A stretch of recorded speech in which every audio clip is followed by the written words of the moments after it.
Le Point Bourse vous est présenté par Bourse Direct.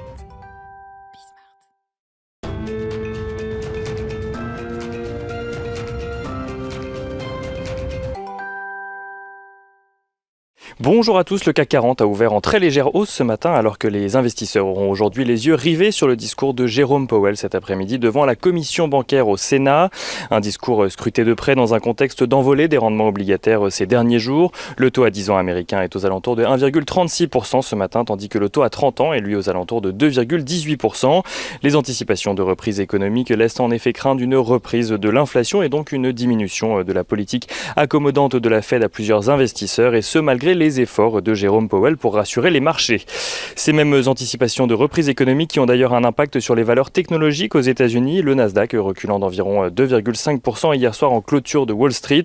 Les espoirs de reprise favorisent en effet le retour vers des valeurs délaissées dernièrement comme les cycliques, alors que les valeurs technologiques très recherchées ces derniers mois souffrent de valorisations jugées aujourd'hui excessives.